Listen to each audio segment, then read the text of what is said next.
이래요. 성탄절은 아시죠? 성탄절 아시죠, 여러분? 추수감사절 아시죠? 아시죠? 네. 근데 오늘은 무슨 날일까요? 오늘은요, 성령 강림절이에요. 그런데요, 성탄절과 버금가게 성령 강림절이 교회의 절기에서는 중요한 절기예요. 근데 우리나라 교회들은 미국 교회 다음으로 추수감사절을 중요하게 생각하지 성령 강림절을 중요하게 생각하네요. 그죠? 이게 무슨 일이죠? 교회의 절기상 성령 강림절이 얼마나 중요한 날인지 몰라요. 우리에게 성령을 주시지 않았으면 우리는 이 자리에 있을 수가 없어요. 자, 오늘은 성령 강림 주일입니다. 할렐루야. 우리 기독교를요, 언약의 종교라고 합니다. 언약의 종교. 자, 언약이란 말은 약속 또는 계약 이런 말과 비슷합니다. 물론 구약의 언약과 신약의 언약이 여러 가지 의미가 있어요. 이 단어가 가지고 있는 의미들이 있어요. 그런데 그냥 보편적으로 우리가 생각할 때 그냥 약속, 언약 이렇게 얘기하면 됩니다.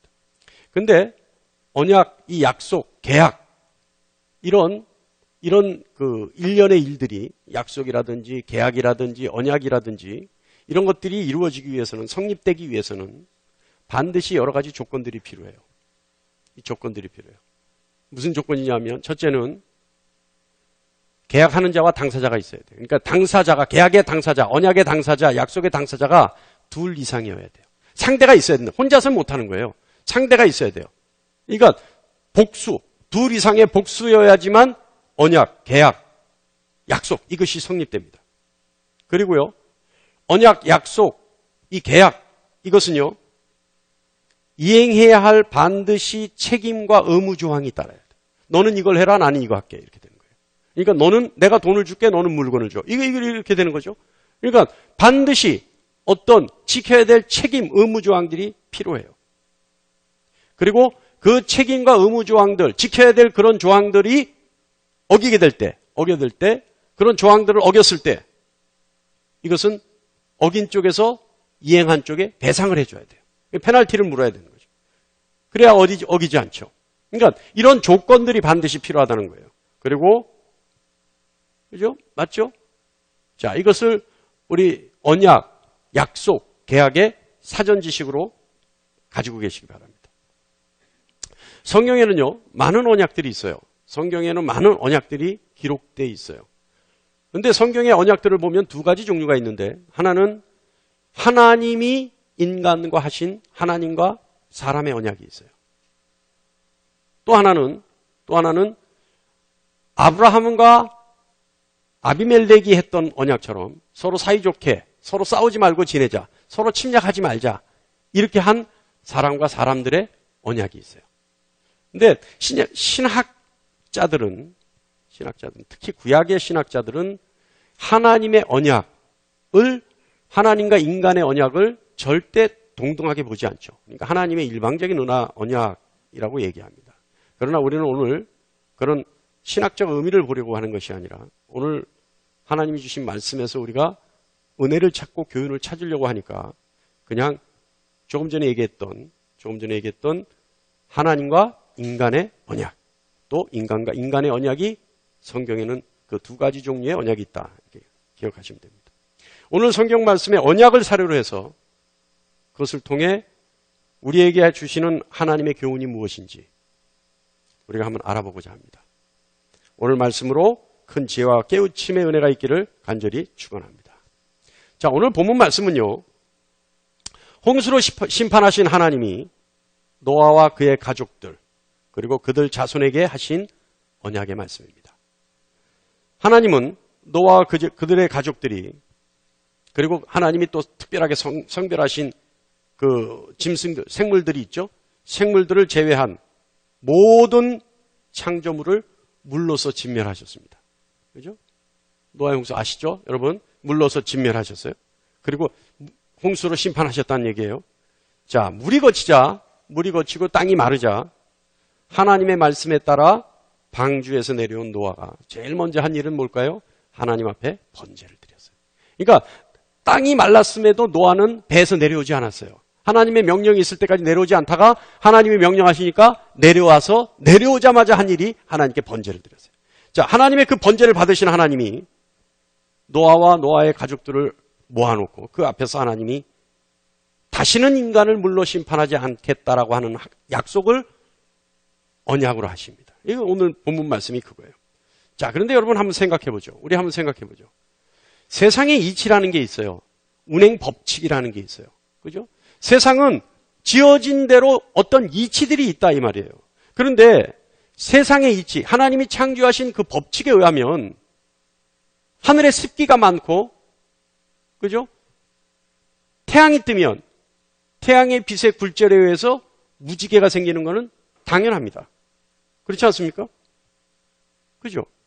무지개는, 아니, 하다못해 나이아가라 폭포만 가더라도요, 해가 떠 있으면 항상 무지개가 떠 있어요. 그러니까 거기는 하루 종일 무지개가 떠 있어요. 아니, 비가 오지 않으면 거기 무지개가 떠 있는데요. 자, 그런데 하나님이 언약하시고 그 언약의 증거를 어디에 두셨냐면 무지개에 두셨단 말이에요. 오늘 말씀 보면. 그러니까 무지개가 있으면 내가 너희를 심판하지 않으리라라고 하는 이 언약을 내가 기억해내겠다. 좀 전에 얘기했듯이 하나님의 창조의 법칙에 의하면 무지개는 지금 이 시간도 이 지구 어디에선가는 무지개가 계속 떠 있습니다. 그죠? 많게는 뭐 수백 군데에서 뜰 수도 있고, 그죠? 수십 군데에서 떠 있을 수도 있죠. 그러니까 세상의 이치를 보면 무지개는 어디에서나 뜰 수 있어요. 그리고 지금 이 시간도 수도 없이 뜰 수 있어요. 그래서 하나님은 10절에 내가 내 무지개를 구름 속에 두었나니 라고 말씀하십니다. 그러니까 이게 자연 법칙에 의해서 항상 무지개는 뜰 수밖에 없는 것이고 하나님은 그 무지개를 어디에도 뜰 수 있게 만들어 놓으셨어요. 자, 자연적으로 뜰 수밖에 없는 무지개에 하나님이 언약의 증거를 삼으셨어요. 그러니까 언약의 증거를 삼으셨으니까 하나님이 무지개를 볼 때마다 기억하시잖아요. 내가 앞으로는 절대 홍수로 인간을 벌하지 않겠다. 인간을 멸하지 않겠다. 이거는 무지개가 있을 때마다 하나님 기억하실 거 아니에요. 왜 하나님 무지개에다가 언약의 증거를 두셨을까요? 왜 그랬을까요? 생각해 보세요. 아까도 얘기했잖아요. 하루에도 수많은 군데서 수십 번씩 뜰 수 있는 이 무지개를 두고 하나님이 인간을 멸하지 않겠다라는 기억을 하시겠다는 거예요. 전지전능하신 하나님. 그만큼 인간이 약하다는 겁니다. 매 순간순간 싹 쓸어버려야지 하는 마음이 들 수밖에 없게 인간은 악하다는 거예요. 그러니까 그 마음이 들 때마다 뭐예요? 무지개 보고 아이고 내가 참 안 하기로 했지. 하나님이 그 생각을 하신다는 거예요. 그만큼 인간의 죄는 끊임없이. 예. 조금 전에 얘기했지만 하루에도 이 땅 수많은 군데에서 뜰 수밖에 없는 무지개를 보시면서 하나님은 그 기억을 되살리시겠다. 예. 인간의 죄 때문에 당장으로도 심판으로 홍수를 일으키고 싶었지만은 하나님은 절대 홍수로 심판하지 않겠다라고 하는 언약을 기억하시겠다는 겁니다. 이것이 노아에게 하신 하나님의 언약의 내용입니다. 자, 하나님은 노아에게 앞으로 절대 물로서는, 홍수로서는 인간을 심판하지 않으시겠다. 그리고 그 증거를 무지개에 두셨어요. 그러니까 무지개는 뭐예요?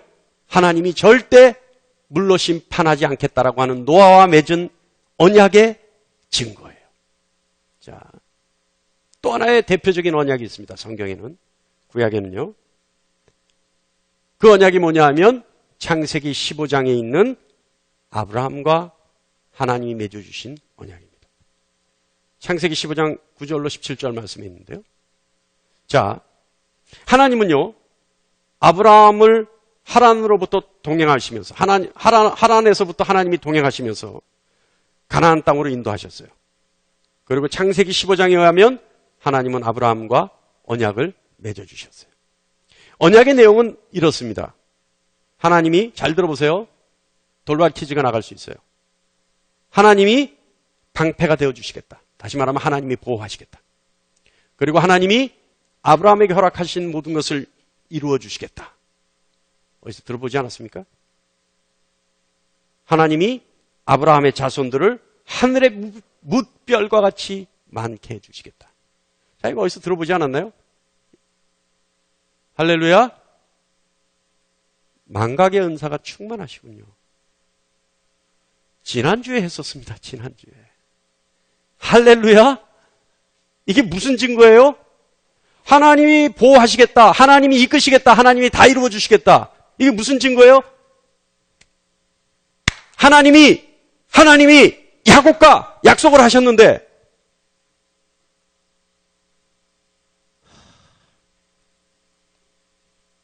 오늘 숙제입니다. 예배가 끝나고 집에 돌아가셔서 지난주 설교를 반드시 들으시기 바랍니다. 그 지난주의 설교도 들으시기 바랍니다.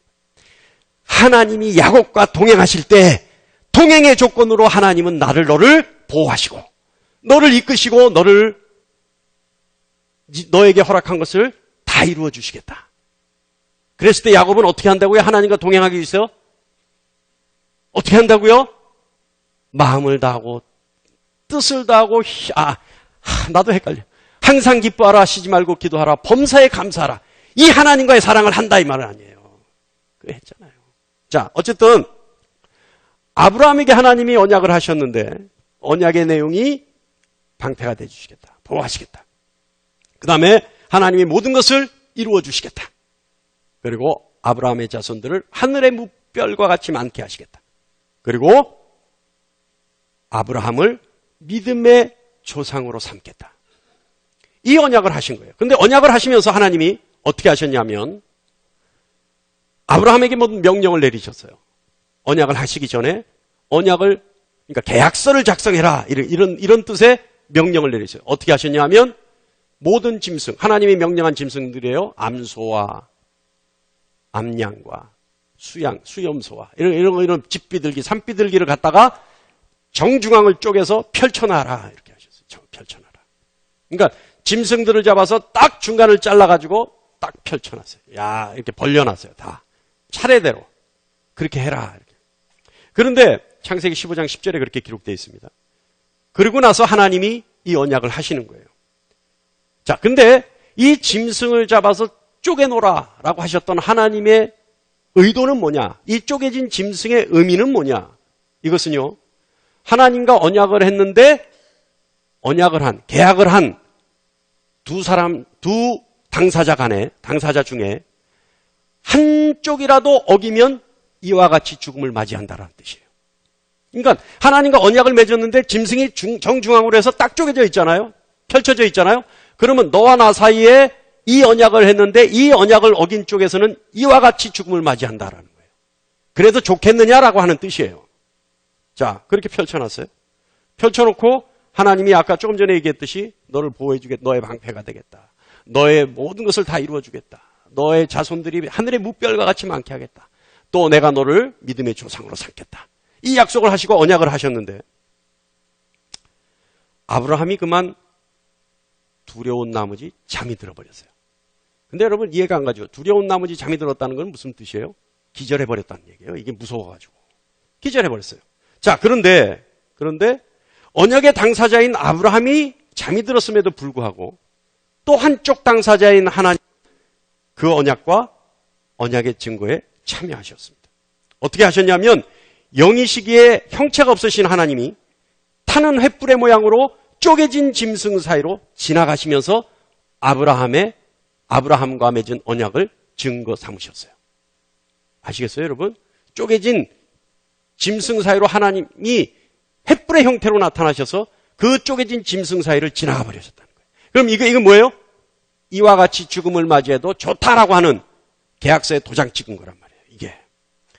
근데 여러분, 아브라함은 어떻게 했어요? 잠이 들어 있었어요. 자, 아브라함은 정작 아브라함이 지나가야 되는데 아브라함은 잠이 들어 있었단 말이에요. 그러니까 하나님만 계약서에 도장을 찍으셨어요. 자, 노아의 언약과 아브라함의 언약 사이에는 공통점이 있습니다. 그러니까 하나님이 노아와 언약하신 것과 하나님이 아브라함과 언약하신 것에는 두 가지 다 언약에는 공통점들이 있어요. 이 공통점들이 뭐냐 하면 첫째는 하나님이 인간과 계약하셨다는 거예요. 언약하셨다는 거예요. 그러니까 창조주 하나님이 하찮은 피조물인 인간과 직접 계약해 주셨다는 이 공통점이에요. 두 번째는 아까도 얘기했지만 계약에는 언약에는 쌍방간이 지켜야 될 의무 조항이 있습니다. 그런데 노아와 아브라함과 맺으신 언약 계약에는 쌍방간이 갖춰야 될 의무 조항이 없고 오로지 하나님 쪽에서만 의무 조항이 있어요. 그러니까 인간은 할 게 없어요. 노아에게 하나님이 언약하셨을 때도 내가 앞으로 절대 홍수를 일으켜서 심판하지 않으리니 그래서 내가 무지개를 증거 삼으리니 너는 이렇게 해라 라고 하는 게 없다 이 말이에요. 아브라함에게도 내가 언약할 테니 너는 나에게 이렇게 해라 없어요. 오로지 일방적으로 하나님이 그렇게 하시는 거예요.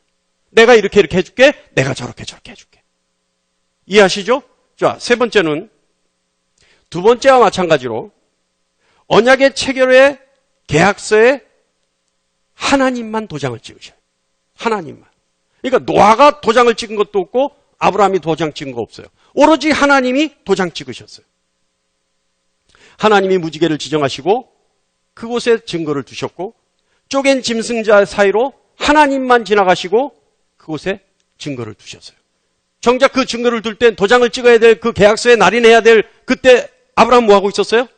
잠자고 있었단 말이에요. 그러니까 계약서의 도장은 노아 때나 아브라함 때나 오로지 하나님만 도장을 찍으셨어요. 자, 여러분 이게 공통점입니다. 또 하나 있어요. 또 하나 있는데 뭐냐면 노아와 아브라함과 맺은 언약에는 책임 조항이 오로지 하나님만 가지고 계시지 인간에게는 책임을 묻지 않으셨어요. 그러니까 노아에게 네가 어떻게 하지 않으면 내가 너에게 이렇게 하겠다 없었어요. 아브라함 때도 마찬가지예요. 오로지 하나님만이 책임을 지시는 거예요. 그리고 이 두 노아와 아브라함의 언약의 가장 큰 공통점은 불평등 조약이라는 거예요. 이 불평등 조약이에요. 오로지 하나님 쪽에서만 불리해요. 아브라함에게는 불리하지가 않아요. 노아에게도 불리하지 않아요. 오로지 이거예요. 이해하시죠? 잘 담아두셔야 돼요. 중요한 얘기예요. 잘 담아두세요. 자, 그런데 그러면 구약에만 언약이 있고 신약에는 언약이 없느냐? 신약에도 언약이 있습니다. 신약에 언약이 있는데 두 종류의 언약이 있어요. 하나는 예수 그리스도에 대한 언약이에요. 그리고 또 하나는 예수 그리스도께서 하신 언약이에요. 이 두 가지 언약이 있어요. 근데 예수 그리스도에 대한 언약은, 관한 언약은 너무나 많이 있어요. 구약에도 있고 신약에도 있어요. 그러니까 그것은 이번 시간에 하지 않겠습니다. 이번 시간에는 예수 그리스도께서 하신 언약에 대해서 우리가 알아봐야 될 것 같습니다. 자, 예수 그리스도의 언약은 누가복음 22장 19절부터 20절 말씀에 그 언약이 기록되어 있어요. 제가 읽겠습니다. 또 떡을 가져 감사 기도하시고 떼어 그들에게 주시며 이르시되 이것은 너희를 위하여 주는 내 몸이라 내가 이를 행하여 나를 기념하라 하시고 저녁 먹은 후에 잔도 그와 같이 하여 이르시되 이 잔은 내 피로 세우는 새 언약이니 곧 너희를 위하여 붓는 것이라. 이게 무슨 말씀이에요? 성찬에 관한 새 언약이에요. 근데 여기서 성찬 떡은 예수님의 몸이라 하셨고 포도주는 예수님의 피라 그러셨어요. 그러니까 예수님의 몸과 피로 세우는 언약이다 이렇게 하셨단 말이에요. 자, 이 말씀은 예수님이 잡히시기 전날 밤에, 그러니까 내일 새벽이면 잡혀요. 이 성찬을 하시고 바로 잡혀요. 그런데 이 밤에 제자들에게 마지막으로 저녁 식사를 하시면서 이 언약을 하십니다. 그때 예수님은 떡을 가지고 이건 내 몸이다 라고 축복하시고 제자들에게 주시고 또 포도주 잔을 가지고 축복하시고 이것은 내 피다 라고 하시고 제자들에게 주셨어요. 조금 전에 얘기했지만 예수님은 이 언약을 체결하신 후에 이 계약을 체결하신 후에 붙잡히셔서 십자가에 달려 돌아가십니다. 그것도 철저하게 고통과 조롱을 당하면서 혼자서 철저하게 버려지셔서 외롭게 십자가에 달려 돌아가십니다. 그런데 여러분, 이 새 언약, 신약에 있는 예수님이 하신 이 언약이요. 자세히 들여다보면 노아와 아브라함에게 해주신 언약과 많이 닮아 있어요. 많이 닮아 있어요. 자, 무엇이 닮아 있냐면 첫 번째는 노아와 아브라함에게 해주신 언약과 마찬가지로 하나님이신 예수님이 인간인 제자들과 언약을 맺으신 겁니다. 그죠? 하나님과 인간이 언약을 맺은 거예요. 또 두 번째는 지켜야 될 의무 조항이 인간인 제자들에게는 없고 오로지 하나님이신 예수님에게만 있다는 것이 닮아 있어요. 이 지켜야 될 의무 조항이 예수님 뭘 지켜야 돼요? 살을 주고 피를 줬으니 이것을 먹게 했으니 예수님은 돌아가셔야 되는 거예요. 제자들에게는 없었어요. 예수님이 일방적으로 생명을 주겠다는 언약이에요. 세 번째는 이 언약에 예수님만 도장을 찍으셔요. 제자들은 그저 받아먹기만 했어요. 그죠? 그리고 네 번째는 이 언약의 책임은 오로지 예수님만 지셔야 되는 겁니다. 그래서 십자가에 달려 돌아가셔야 되는 거예요. 그리고 이것은 너무나 불합리한, 불공평한, 불리한 조건이었어요. 왜냐하면 예수님이 십자가에 달려 돌아가실 때 이게 공평한 계약이라면요. 예수님이 십자가에 달려 돌아가실 때 제자들도 뭔가를 했어야 돼요. 이 공평하다면. 그런데 예수님이 십자가에 달려 돌아가실 때 제자들은 뭐 했어요? 예수를 팔아먹고 예수를 부인하고 예수를 배신하고 도망가 버렸어요. 그러니까 오로지 예수님만 지셨으니 이것은 불평등하고 불합리하고 불리한 계약 조건이었어요. 이것이 뭐예요? 노아와 아브라함에게 하셨던 언약과 너무나 흡사하게 닮아 있어요. 이해하십니까? 이것이 바로 이 언약이 바로 성찬입니다. 예수님은 이 성찬을 예수를 믿는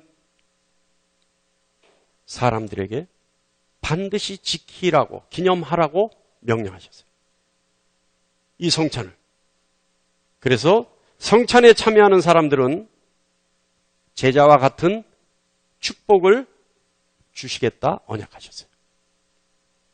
예수님의 언약은 예수님이 제정하신 성찬은 잘 들으세요. 그 의미가 있어요. 여러분 우리가 한 달에 한 번씩 성찬하죠. 일부 예배는 매주 성찬을 합니다. 여러분 이 성찬의 의미를 정말 이 성찬의 값진 의미를 여러분 잘 아셔야 돼요. 한국교회가요 너무 예배 이 회전 마치 제가 가끔 얘기하죠. 한국교회가 이 예배 회전을 너무 신경 쓰다 보니까 마치 예식장에서 예식하는 것 같아요. 예식장 예식이 어떻게 해요? 후다다닥 하고 그냥 빨리 내려가서 식당 가서 밥 먹어야지 다음 사람 손님들이 들어와서 예식하잖아요. 예배가 그래요. 그러다 보니까 그렇게 해야 되니까 뭐예요? 시간이 많이 드는 성찬 하지를 않아요. 그런데 예수님은 이것을 반드시 기념하라 제정하셨거든요. 자, 이 성찬의 의미 여러분 잘 들어보십시오. 잘 들어보세요. 예수님과의 언약의 의미예요. 잘 들어보세요. 예수님은요.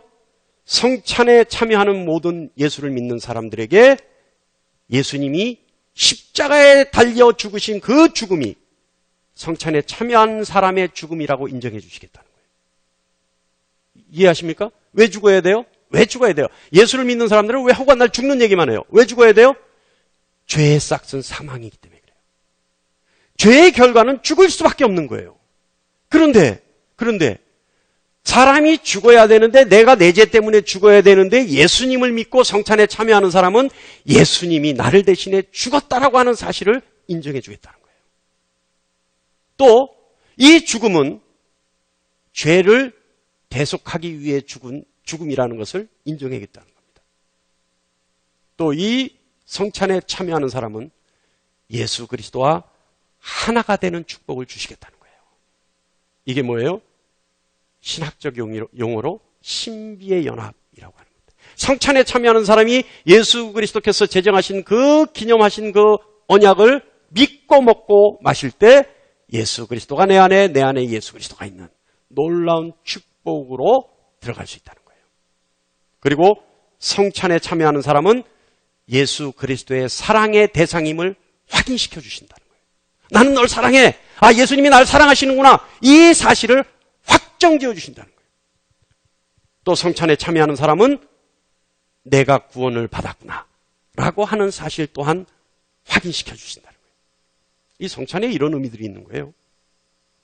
그리고 마지막으로 성찬에 참여하는 사람은 하나님에 대한 신앙 고백을 완전히 이루었다라는 것을 인정해 주십니다. 이게 성찬이 이런 의미가 있어요. 아시겠죠? 성찬의 가장 중요한 의미가 뭐예요?